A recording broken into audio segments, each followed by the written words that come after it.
మహారాష్ట్రలో ఘోర ప్రమాదం చోటు చేసుకుంది. మహారాష్ట్రలో పర్బాని జిల్లా యశ్వాడిలో ఉన్న ప్రముఖ హనుమాన్ ఆలయంలో భారీ ప్రమాదం జరిగింది. ఇక్కడ ప్రసిద్ధ హనుమాన్ ఆలయ మండపం కుప్పకూలింది. శనివారం కావడంతో ఆలయ ప్రాంగణంలో కీర్తనలు, మహాప్రసాద కార్యక్రమాలు జరుగుతున్నాయి. దీంతో భక్తులు పెద్ద సంఖ్యలో వచ్చారు. అదే సమయంలో మండపం పైకప్పు పడిపోవడంతో ఒక్కసారిగా అక్కడ తీవ్ర కలకలం రేగింది. ఈ శిథిలాల కింద 30 మంది చిక్కుకుపోయినట్టుగా తెలుస్తోంది. ప్రమాదం జరిగిన వెంటనే స్థానిక గ్రామస్తులు, ఆలయ సిబ్బంది స్పందించి సహాయక చర్యలు ప్రారంభించారు. వెంటనే పోలీసులు, జిల్లా యంత్రాంగం, వైద్య బృందాలు, అత్యవసర రెస్క్యూ టీంలు ఘటనాస్థలికి చేరుకున్నాయి. శిథిలాల కింద చిక్కుకున్న వారు సురక్షితంగా బయటకు తీసేందుకు యుద్ధ ప్రాతిపదికన సహాయక చర్యలు కొనసాగుతున్నాయి. క్షతగాత్రులను తరలించేందుకు ఘటనాస్థలంలో పలు అంబులెన్సులు సిద్ధంగా ఉంచారు. గాయపడ్డ వారి చికిత్స కోసం సమీపంలో ఆసుపత్రులకు తరలిస్తున్నారు. మరిన్ని వివరాలు ఇచ్చేందుకు మా నేషనల్ బ్యూరో చీఫ్ కళాలో జరుగుతున్నారు. కళ, ప్రస్తుతం ఏంటి అక్కడ సిచ్యువేషన్, ఏం చెప్తున్నారు, ఎలా ఉంది క్షతగాత్రుల పరిస్థితి? మహారాష్ట్రలో పర్బని జిల్లా యశ్వడి గ్రామంలో హనుమాన్ దేవాలయం పైకప్పు గోడ స్లాబ్ ఏదైతే కూలి దాదాపు ఇప్పటి వరకు అందుతున్నటువంటి సమాచారం ప్రకారంగా టెంపుల్లో ఉన్నటువంటి సమయంలో దాదాపు 30 నుంచి 40 మంది ఉన్నారు. ఇప్పటికి అందుతున్నటువంటి సమాచారం ప్రకారంగా దాదాపు 6 మంది మృతి చెందారు అన్నటువంటిది మాత్రము వార్తలు వస్తున్నాయి. ఇంకా సంఖ్య పెరిగేటటువంటి అవకాశం ఉంది. దాదాపు ఆలయం ఇది మనకు చాలా పురాతనమైనటువంటి ఆలయము. దాన్ని రీకన్స్ట్రక్షన్ చేసేసి కొత్తగా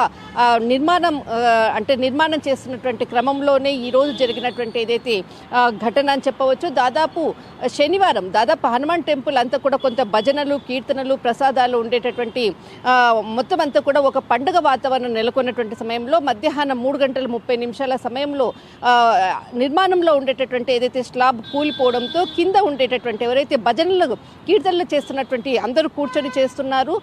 ఆ సమయంలోనే కుప్పకూలడంతో కింద చాలా మంది కూడా అక్కడ ఉండేటటువంటి చుట్టుపక్కల ఉండే వాళ్ళందరూ కూడా వాళ్ళని రక్షించేటటువంటి ప్రయత్నము, రెస్క్యూ సిబ్బంది కూడా ఎన్డీఆర్ఎఫ్ బృందాలు, ఎస్డీఆర్ఎఫ్ బృందాలు కూడా సంఘటన స్థలానికి చేరుకున్నాయి. కానీ చాలా మంది ఎవరైతే క్షతగాత్రులు ఉన్నారో దాదాపు 15 మందిని వెంటనే హుటాహుటిన దగ్గర ఉండేటటువంటి హాస్పిటల్ కూడా తరలించారు. కానీ ఇందులో దాదాపు 6 మంది మరణించారు. మరి సంఖ్య కూడా పెరిగేటటువంటి అవకాశం ఉంది అన్నటువంటిది మాత్రం అధికారులు చెప్తున్నారు. ఇది మనకు ఛత్రపతి సంభాజీనగర్కు దాదాపు 190 కిలోమీటర్ల దూరంలో ఉండేటటువంటి అతి పురాతనమైనటువంటి హనుమాన్ టెంపుల్. మధ్యాహ్నం అంతా కూడా జరిగినటువంటి ఘటనతో ఒక్కసారిగా కూడా ఎప్పుడు కూడా ఇలాంటి సంఘటనలు ఇక్కడ జరగలేదు. మొట్టమొదటిసారిగా జరగడము, అంతేకాకుండా నిర్మాణం కొరకు కొత్తగా నిర్మాణ క్రమం చేపడుతున్నటువంటి క్రమంలో ప్రత్యేకంగా ఈరోజు పూజలు జరుగుతూ ఉన్నాయి. అందులో భాగంగానే భక్తులంతా కూడా కిటకిటలాడుతున్నారు. ఉదయం నుంచి కూడా చాలామంది కూడా ప్రసాద వితరణ, ప్రత్యేకంగా హనుమాన్కి సంబంధించిన శనివారం కూడా కావడంతో ప్రత్యేక హనుమాన్ చాలీసా భజనలు చేస్తున్నటువంటి క్రమంలోనే ఈ ఘటన చోటు చేసుకుంది.